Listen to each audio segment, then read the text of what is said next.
ನಮಸ್ಕಾರ ಸ್ನೇಹಿತರೆ, ತಮ್ಮೆಲ್ಲರೂ ಕೂಡ ಮತ್ತೊಮ್ಮೆ ಕೆಆರ್ ಟೂಲ್ಸ್ಗೆ ಪ್ರೀತಿಯ ಸ್ವಾಗತವನ್ನ ಕೋರ್ತಾ, ಅನೇಕ ದಿನಗಳಿಂದ ಅನೇಕ ವರ್ಷಗಳಿಂದ ಉದ್ಯೋಗಾಕಾಂಕ್ಷಿಗಳು ನಾಳೆ ಕಾಲ್ಫರ್ ಆಗುತ್ತೆ, ಮುಂದಿನ ತಿಂಗಳು ಕಾಲ್ಫರ್ ಆಗುತ್ತೆ ಅಂತ ವೇಟ್ ಮಾಡ್ತಾ ಇದ್ರಿ. ಈಗ ಸರ್ಕಾರ ಉದ್ಯೋಗಾಕಾಂಕ್ಷಿಗಳಿಗೆ ಒಂದು ಸಿಹಿ ಸುದ್ದಿಯನ್ನ ನೀಡ್ತಾ ಇದೆ.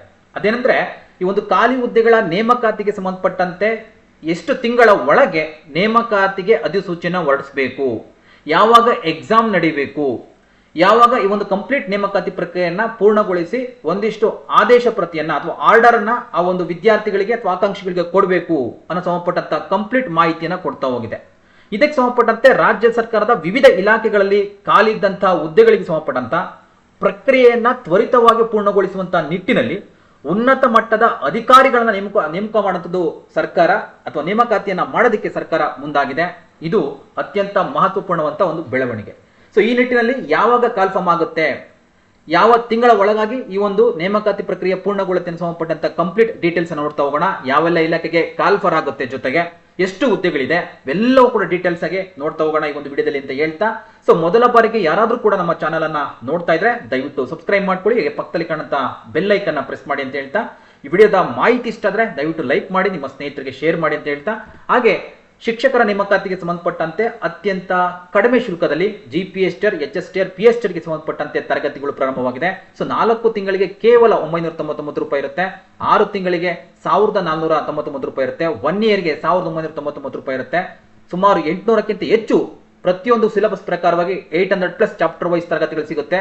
ಆ ಚಾಪ್ಟರ್ ವೈಸ್ ತರಗತಿಗಳ ಮೇಲೆ ಮತ್ತೆ ಮಾರ್ಕ್ ಟೆಸ್ಟ್ ಮಾಡ್ತಾ ಹೋಗ್ತೀವಿ. ಆ ಮಾರ್ಕ್ ಟೆಸ್ಟ್ ನ ಮತ್ತೊಮ್ಮೆ ನಿಮಗೆ 360 ಡಿಗ್ರಿಲಿ ವಿಶ್ಲೇಷಣೆ ನಡೀತಾ ಹೋಗುತ್ತೆ.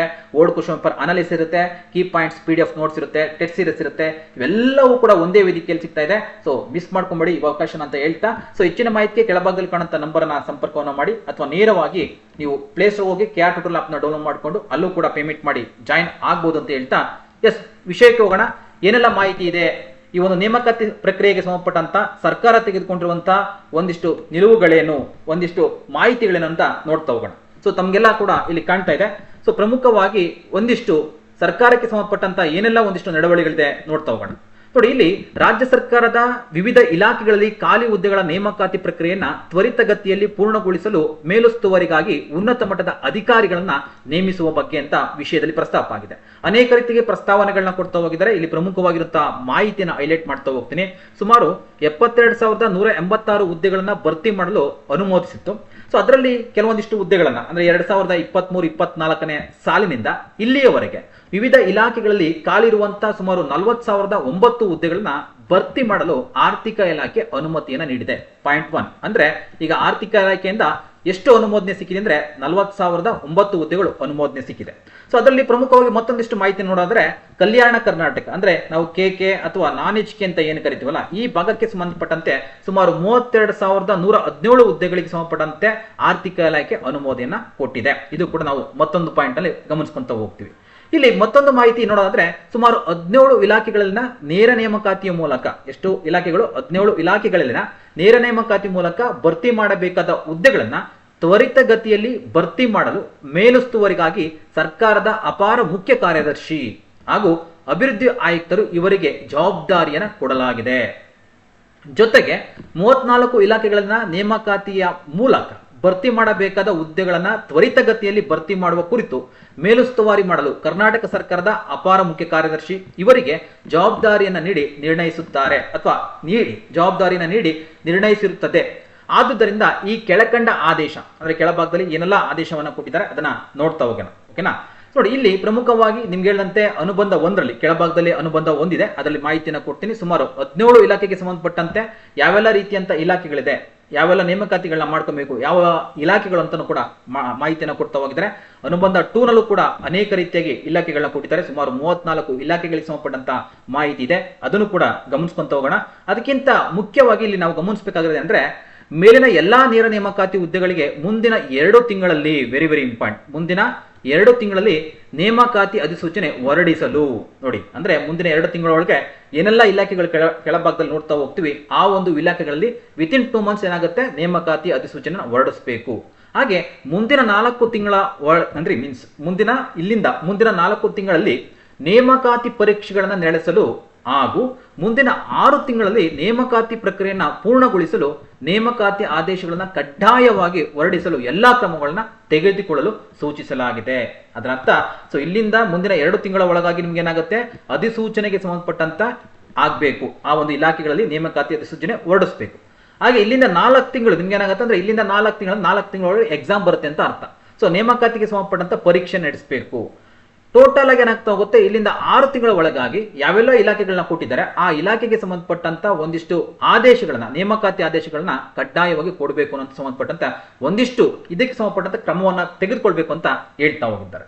ಇಲ್ಲಿ ಪ್ರಮುಖವಾಗಿ ಯಾವೆಲ್ಲ ಇಲಾಖೆಗಳಿದೆ ನೋಡಿ, ಇವೆಲ್ಲ ವಿಚಾರಗಳು ಕೂಡ ಅತ್ಯಂತ ಮಹತ್ವಪೂರ್ಣ ಆಗಿದೆ. ಯಾಕೆಂದ್ರೆ ಇದು ಒಳ್ಳೆಯ ಒಂದು ಹೆಜ್ಜೆ ಅಂತ ಹೇಳ್ಬೋದು ಸರ್ಕಾರದಿಂದ. ಈ ರೀತಿಯಾಗಿ ಮಾಡ್ತಾ ಹೋದ್ರೆ ಏನಾಗುತ್ತೆ, ಬೇಗನೆ ಒಂದಿಷ್ಟು ಆಕಾಂಕ್ಷಿಗಳು, ಆ ಒಂದು ಉದ್ಯೋಗ ಆಕಾಂಕ್ಷಿಗಳು ಯಾರೆಲ್ಲ ವೇಟ್ ಮಾಡ್ತಿದ್ರೆ ಅವ್ರಿಗೆ ನಿರೀಕ್ಷಿತ ಒಂದೊಂದು ಫಲ ಸಿಗುತ್ತೆ, ಉದ್ಯೋಗ ಸಿಗುತ್ತೆ. ಇದೆಲ್ಲವೂ ಕೂಡ ಅತ್ಯಂತ ಇಂಪಾರ್ಟೆಂಟ್ ಆಗಿರುತ್ತೆ. ನೋಡಿ, ಇಲ್ಲಿ ಪ್ರಮುಖವಾಗಿ ಅನುಬಂಧ 1ರಲ್ಲಿ ಇಲಾಖೆಗೆ ಸಂಬಂಧಪಟ್ಟಂತ ಹೆಸರುಗಳನ್ನ ಕೊಡ್ತಾ ಹೋಗಿದ್ರೆ, ಇಲ್ಲಿ ಕೃಷಿ ಇಲಾಖೆ, ಪಶುಸಂಗೋಪನೆ ಆಗಿರಲಿ, ಕರ್ನಾಟಕ ಕುರಿ ಮತ್ತು ಉಣ್ಣೆ ಅಭಿವೃದ್ಧಿ ನಿಗಮ ಇದಕ್ಕೆ ಸಂಬಂಧಪಟ್ಟಂತೆ, ಹಾಗೆ ಗ್ರಾಮೀಣಾಭಿವೃದ್ಧಿ ಪಂಚಾಯತ್ ರಾಜ್ ಸಂಬಂಧಪಟ್ಟಂತೆ PDO ಆಗಿರಲಿ, VA ಆಗಿರಲಿ, ಇವೆಲ್ಲವೂ ಕೂಡ ನೋಡ್ತಾ ಹೋಗ್ತೀವಿ. ತೋಟಗಾರಿಕೆ ಇವೆಲ್ಲವೂ, ರೇಷ್ಮೆ ಇಲಾಖೆ ಇವೆಲ್ಲವೂ ಕೂಡ FD/ST ಸಂಬಂಧಪಟ್ಟಂತೆ ಬರ್ತಾ ಹೋಗುತ್ತೆ. ಸಣ್ಣ ನೀರಾವರಿ, ಮೀನುಗಾರಿಕೆ ಇಲಾಖೆ, ಸಹಕಾರ ಇಲಾಖೆ, ಅಲ್ಪಸಂಖ್ಯಾತರ ಕಲ್ಯಾಣ ಇಲಾಖೆ, ಅನೇಕ ರೀತಿಯಂತ ಕ್ರೈಸ್ ಆಗಿರಲಿ, ವಾರ್ಡನ್ಗಳಾಗಿರಲಿ ಎಲ್ಲವೂ ನೋಡ್ತಾ ಹೋಗ್ತೀವಿ. ಸಮಾಜ ಇಲಾಖೆಯಲ್ಲೂ ಕೂಡ ವಾರ್ಡನ್ ಆಗಿರಲಿ ಇವೆಲ್ಲವೂ ಕೂಡ ನೋಡ್ತಾ ಹೋಗ್ತೀವಿ.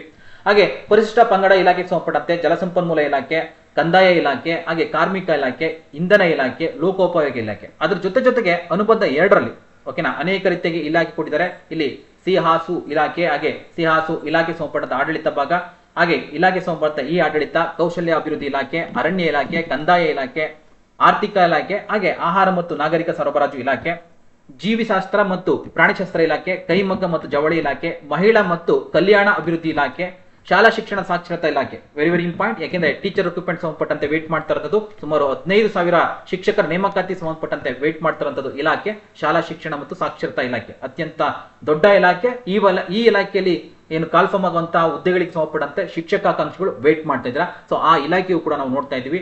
ಆರೋಗ್ಯ ಮತ್ತು ಕುಟುಂಬ ಕಲ್ಯಾಣ ಇಲಾಖೆ, ಉನ್ನತ ಶಿಕ್ಷಣ ಇಲಾಖೆ, ಒಳಾಡಳಿತ ಇಲಾಖೆ, ವಸತಿ ಇಲಾಖೆ, ಈ ರೀತಿ ಅನೇಕ ಸುಮಾರು 32 ಇಲಾಖೆಗಳನ್ನ ಕೊಡ್ತಾ ಹೋಗಿದ್ದಾರೆ. ಈ ಇಲಾಖೆಗಳು ಏನ್ ಮಾಡ್ತಾ ಹೋಗ್ತಾರೆ, ಮುಂಬರುವಂತ ದಿನಗಳಲ್ಲಿ ಈಗೇನ್ ನಮ್ಗೆ ಒಂದಿಷ್ಟು ಟೈಮ್ ಅನ್ನ ಕೊಟ್ಟಿದ್ದಾರೆ. ಇಟ್ ಮೀನ್ಸ್ ಇಲ್ಲಿಂದ 6 ತಿಂಗಳ ಒಳಗಾಗಿ ಒಂದಿಷ್ಟು ನೇಮಕಾತಿಯ ಆದೇಶವನ್ನ ಕೊಡಬೇಕು ಅನ್ನೋ ನಿಟ್ಟಿನಲ್ಲಿ ಒಂದಿಷ್ಟು ಕ್ರಮವನ್ನ ತೆಗೆದುಕೊಳ್ಬೇಕು. ಅದರ ಅಡಿಯಲ್ಲಿ ಅನೇಕ ರೀತಿಯ ಜವಾಬ್ದಾರಿಗಳನ್ನ ಕೊಟ್ಟಿದ್ದಾರೆ. ಇದೇ ರೀತಿಯಾಗಿ ವೇಗವಾಗಿ ಒಂದಿಷ್ಟು ನೇಮಕಾತಿ ಪ್ರಕ್ರಿಯೆ ಆಯ್ತು ಅಂದ್ರೆ ಎಲ್ಲಾ ಶಿಕ್ಷಕಾಕಾಂಕ್ಷಿಗಳು ಕೂಡ ಒಂದಿಷ್ಟು ಉದ್ಯೋಗವನ್ನ ಪಡ್ಕೊಳ್ಳೋದಕ್ಕೆ ಸಾಧ್ಯ ಆಗುತ್ತೆ. ಇದು ಉತ್ತಮವಾದಂತ ಸರ್ಕಾರದ ಒಂದು ಉತ್ತಮ ಹೆಜ್ಜೆ, ಅಥವಾ ಒಂದು ಶಿಕ್ಷಕಾಕಾಂಕ್ಷಿಗಳಿಗೆ ಮತ್ತಷ್ಟು ನೇಮಕಾತಿಯೇ ಆಗುತ್ತೆ ಅನ್ನೋಂಥದ್ದು ಒಂದು ಧೈರ್ಯ ಮತ್ತೆ ಬಲ ಎಲ್ಲವೂ ಕೂಡ ಸಿಗ್ತಾ ಹೋಗುತ್ತೆ. ಯಾರೆಲ್ಲ ಆಕಾಂಕ್ಷಿಗಳಿದ್ದೀರಾ, ದಯವಿಟ್ಟು ಕೂಡಲೇ ತಮ್ಮ ನೇಮಕಾತಿಗೆ ಸಂಬಂಧಪಟ್ಟಂತೆ ಯಾವೆಲ್ಲ ಹುದ್ದೆಗಳಿಗೆ ನೀವು ಪ್ರಿಪರೇಷನ್ಸ್ ಮಾಡ್ತಾ ಇದ್ದೀರಾ, ಮತ್ತಷ್ಟು ನಿಮ್ಮ ಪ್ರಿಪರೇಷನ್ಸ್ ಅನ್ನ ಹೆಚ್ಚಿಸ್ತಾ ಹೋಗಿ. ಒಂದಿಷ್ಟು ಹಳೆ ಕ್ವಶನ್ ಪೇಪರ್ಸ್ ಅನ್ನ ಅನಲಿಸ್ ಮಾಡ್ತಾ ಹೋಗಿ. ನಿಮ್ಮ ಜಾಬ್ ಖಂಡಿತವಾಗಿ ನಿಮ್ಮ ಕೈ ಸೇರುತ್ತೆ. ನೀವು ಓದ್ಬೇಕಾಗಿರೋದು ಒಂದು ಹುದ್ದೆಗೋಸ್ಕರ, ಒಂದು ಹುದ್ದೆಯನ್ನು ಪಡೆಯೋದಕ್ಕೋಸ್ಕರ. ಆ ಒಂದು ಹುದ್ದೆಗೋಸ್ಕರ ನಿಮ್ಮ ಪ್ರಯತ್ನ ಇರಲಿ. ಎಷ್ಟು ಕಾಲ್ಫಾರ್ಮ್ ಆಗುತ್ತೆ, ಎಷ್ಟೆಲ್ಲ ನೇಮಕಾತಿ ವೇಕೆನ್ಸಿ ಇರುತ್ತೆ, ಅದು ಬೇಡ. ನಿಮ್ಗೆ ಬೇಕಾಗಿರೋದು ಒಂದು ಹುದ್ದೆ. ಆ ಒಂದು ಹುದ್ದೆಗೋಸ್ಕರ ನಿಮ್ಮ ಪರಿಶ್ರಮವನ್ನ ಪಡಿ ಅಂತ ಹೇಳ್ತಾ ಎಲ್ಲರಿಗೂ ಒಳ್ಳೇದಾಗ್ಲಿ, ಆಲ್ ದ ಬೆಸ್ಟ್ ಅಂತ ಹೇಳ್ತಾ ಈ ಒಂದು ವಿಡಿಯೋದಲ್ಲಿ ಮಹತ್ವಪೂರ್ಣ ಮಾಹಿತಿ ನಿಮಗೆ ಸಿಕ್ಕಿದೆ ಅಂತ ಭಾವಿಸ್ತೀನಿ. ಧನ್ಯವಾದಗಳು. ಈ ವಿಡಿಯೋ ಇಷ್ಟ ಆದ್ರೆ ಲೈಕ್ ಮಾಡಿ, ನಿಮ್ಮ ಸ್ನೇಹಿತರಿಗೆ ಶೇರ್ ಮಾಡಿ ಅಂತ ಹೇಳ್ತಾ ಇಲ್ಲಿಗೆ ಈ ವಿಡಿಯೋನ ಮುಗಿಸ್ತಾ ಇದ್ದೀನಿ. Thank you so much.